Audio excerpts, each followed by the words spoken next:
Well-traveled, artistic, and uninhibited by the rules of convention. It sounds like a perfect blend for an interesting design style. And what we're talking about is Bohemian, or BoHo for short. We're talking rattan furniture and even van life. And we're starting in Paris, but we're going on a journey across Europe that even makes its way to New York and beyond. This is A Style is Born. The show where we learn about the furniture that surrounds us and the design styles that influence the ways we live. Mid-century modern, minimalism, and today, Bohemian. It turns out the term Bohemian comes from a mistake. In 19th century Paris, there was a movement of artists leaving expensive areas, partly because of economic need and partly because of a romantic ideal, and moving into low-rent neighborhoods. Many of these low-rent areas were Romani communities. The Romani people have a rich and complex history. Originally from northern India, they're a nomadic culture that has moved and spread throughout the world. Nomadic communities like the Romani people have a big mixture of different influences on their culture from all the cultures they've encountered on their travels. If we hop back to our timeline, it's Paris, it's the 19th century. The Romani people were going through a lot of hardship and marginalization, which is why they were living in these low rent areas. And that brings us back to this mistake. The French people were incorrectly calling Romani people Bohemians because they believed they came from Bohemia.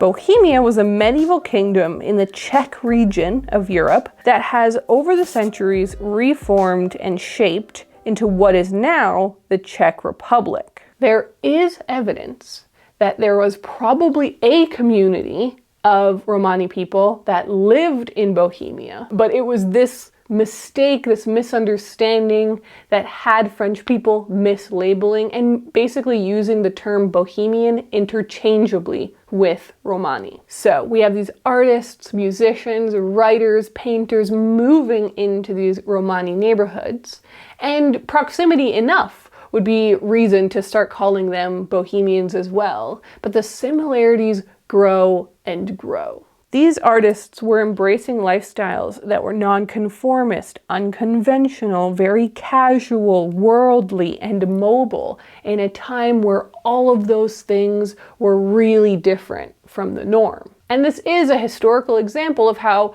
one group of people, in this case these Parisian artists, were able to take some of these cultural things that they liked, like wandering and being nonconformist and traveling a lot, but not have to deal with the hard parts of how discriminated against and persecuted the Romani people were. Even so, the word stuck. So now when we say Bohemian, we mean an artist who travels and lives in an unconventional way.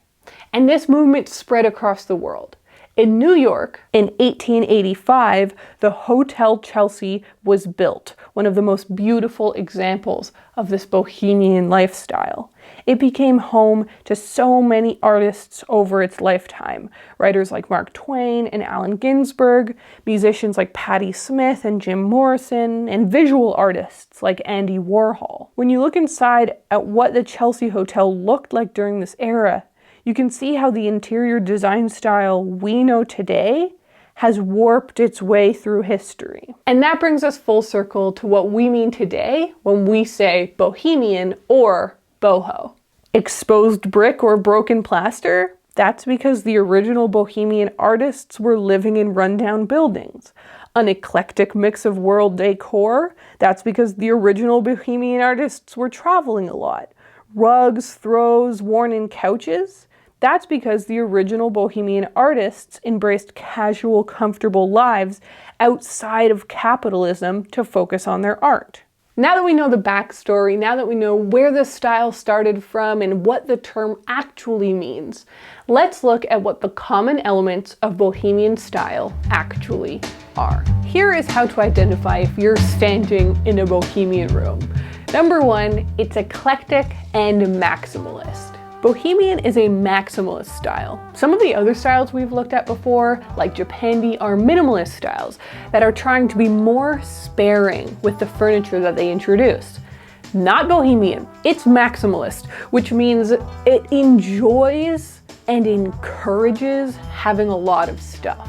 Art hanging on walls, busy patterns on wallpapers and rugs, lots of furniture, and lots of detail. Lots of stuff you can point at and talk about. Up next, a worldly, well-traveled, and international influence. Now that we know where this style comes from, it makes so much sense why Moroccan influences, European influences, and really just anything that you got while traveling abroad and packing it into making it one beautiful room work together, it makes sense why that's a thing.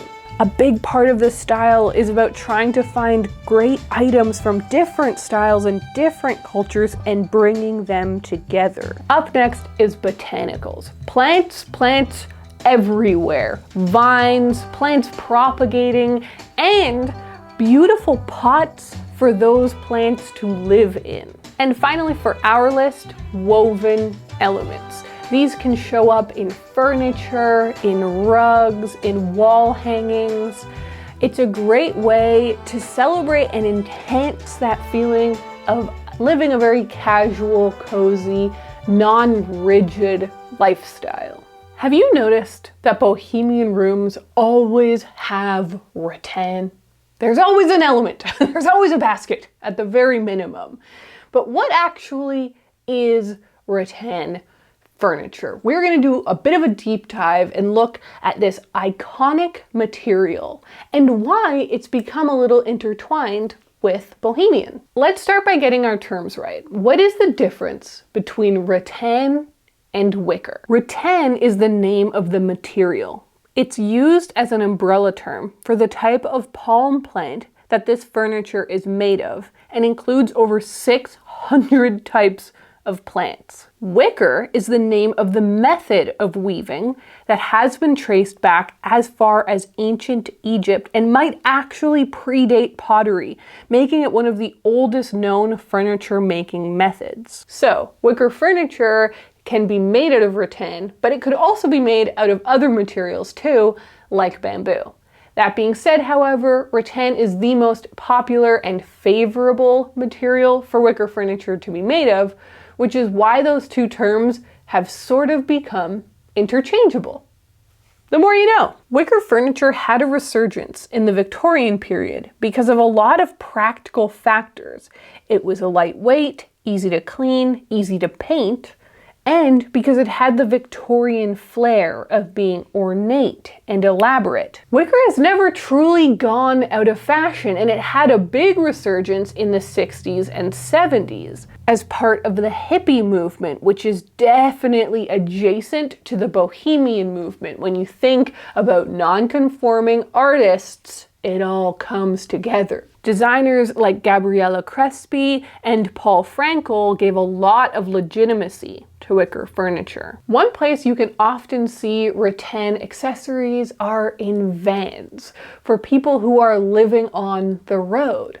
I think it's so fascinating to think about where this entire design style started back in those Romani communities in Paris, and how now it's taken on this new life of a different type of traveler doing this very different, it's very different, but it's also quite similar type of wandering and living and embracing natural materials. So there you have it. That's the story of Bohemian interior design. I hope you let me know down in the comments what is something that you have collected on one of your adventures that has made its way into your house and is now one of your favorite decor pieces. Head on over to Wayfair to explore Bohemian style for yourself. If you've enjoyed this history deep dive, check out our other videos on different design styles. And thank you so much for watching.